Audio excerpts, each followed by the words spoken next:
시청자 여러분 안녕하십니까? 김동수입니다. 어제 윤석열 대통령 11차 변론길이 다 끝났죠. 자, 어저께 윤석열 대통령이요 최종 변론 혹시 여러분들 전문을 보셨나요?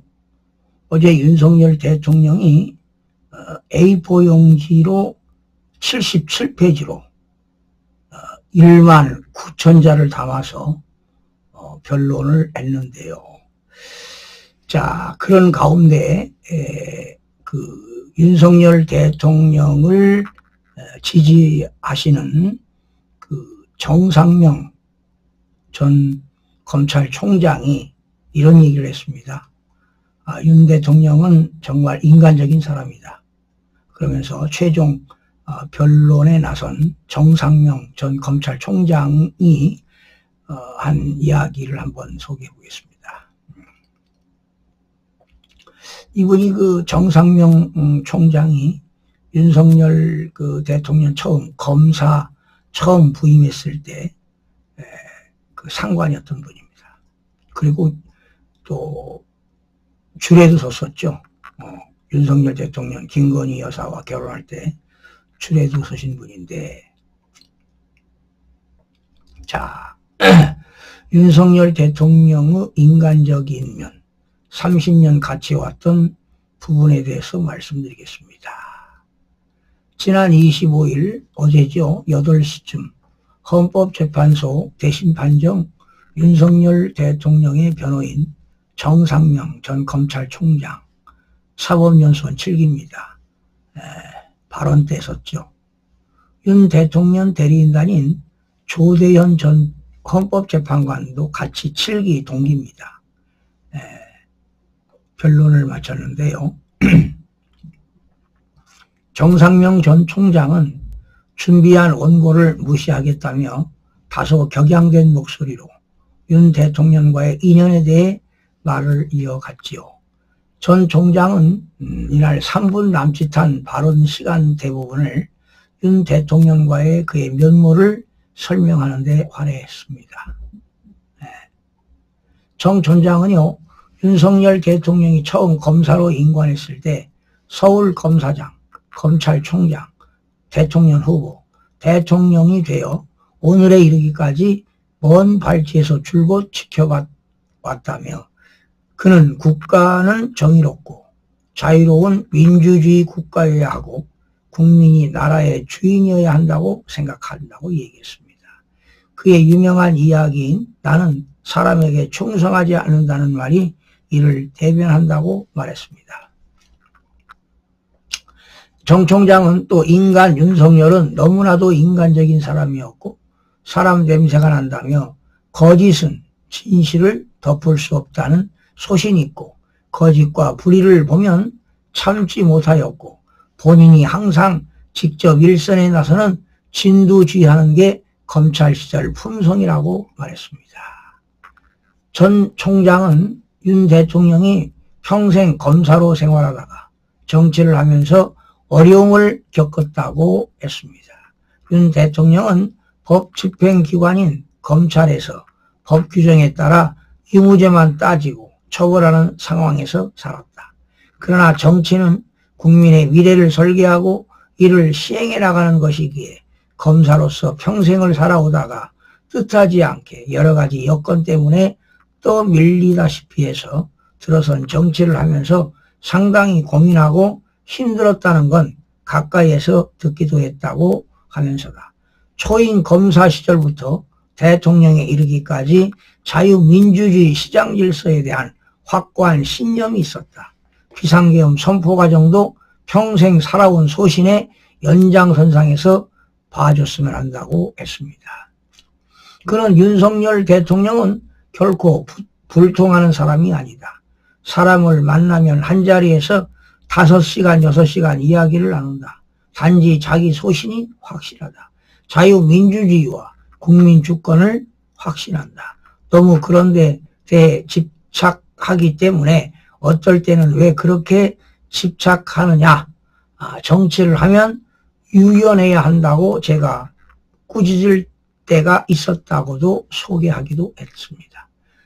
전 총장은 마지막으로 좀 그런 것이 오늘이 이 상황까지 왔다고 생각해서 저 역시 지켜본 선배로서 죄송하다는 말씀을 올린다며 저의 인간 윤석열에 대한 조그마한 생각이 재판관들의 결심에 조그마한 보탬이 되었으면 한다고 결론을 맺었습니다. 전 총장은 윤 대통령의 멘토라 불리는 검사 선배입니다. 2012년 김건희 여사와의 결혼식에서 주례를 맡을 정도로 각별한 사이다. 1994년 윤 대통령이 대구지검 초임 검사로 발령을 받았을 때 당시 첫 부장검사가 정 전 총장이었다. 법무부 차관, 대구고검장, 대검차장을 거쳐 지난 2005년부터 7년 검찰총장을 지냈다. 검찰총장 재임 시 윤 대통령이 대검 중수부에서 대기업 총수수사를 맡았었다. 정 전 총장은 2019년 윤 대통령이 검찰총장에 지명됐을 때 검찰총장 추천위원장을 역임하기도 했다. 정 전 총장은 지난달 15일 윤 대통령 탄핵심판 법률 대리인단으로 헌재에 소송위임장을 제출했다. 당시 정 전 총장은 중앙일보와의 통화에서 나라가 힘들 때 돕는 것은 국민의 책무이고 사람이 공경에 처했을 때 돕는 것은 인간의 도리라 윤 대통령 변호를 맡았다고 말했다. 자, 여러분은 어떻게 생각하십니까?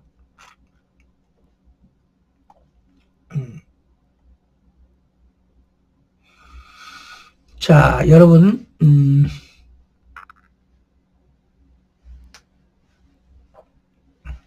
윤석열 대통령이 말이죠. 간첩 잡지도, 간첩을 잡지도 처벌도 못하는 나라가 정상이냐고 이런 얘기를 했죠.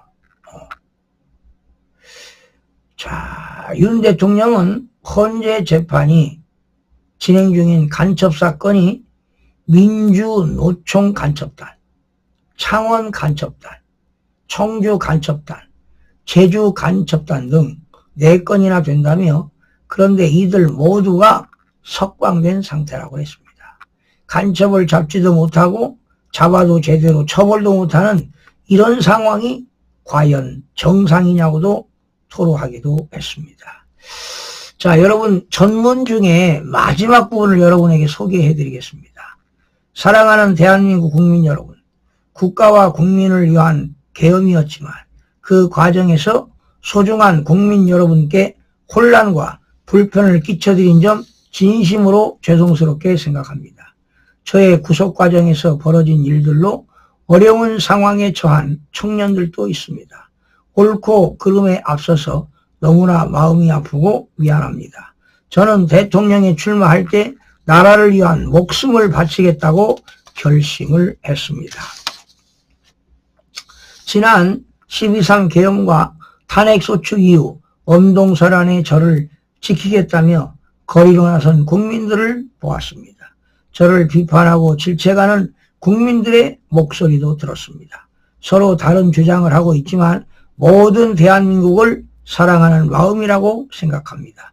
부족한 저를 지금까지 믿어주시고 응원을 보내주시고 계신 국민 여러분께 진심으로 감사를 드립니다. 저의 잘못을 꾸짖는 국민의 질책도 가슴에 깊이 새기겠습니다. 새로운 대한민국으로 도약하는 디딤돌이 될 수 있도록 모든 노력을 다하겠습니다. 감사합니다. 이렇게 어저께 변론을 마무리했는데요. 사실은 윤석열 대통령이 비상계엄을 통해서 대한민국 국민들에게 지금 대한민국이 돌아가는 망국적인 위기 상황을 저는 널리 알렸다고 감히 주장하고 싶습니다. 여러분, 바로 거대 야당의 국회 폐악질이 문제가 아니겠습니까? 거대 야당이 입법을 폭주하고 탄핵을 남발하고 예산을 삭감하고 오로지 이재명 방탄, 그리고 사실은 언론 장악을 더불어민주당이 시도했기 때문에 진짜 언론들이 제대로 된 보도를 안 하는 것 같습니다. 바로 이거야말로 일당 독재 파쇼 행위가 아닌가 이런 생각을 해봅니다. 그리고 윤석열 대통령은 가장 또 중요한 게 부정선거 진실규명을 위해서 비상계엄을 했고요. 그리고 지금 대한민국의 반국가 세력들이 말이죠. 입법, 사법, 행정 이런 모든 그런 직에서 사회를 장악하고 있습니다. 그리고 간첩을 잡는 곳이 어디입니까? 국가정보원 아니겠습니까?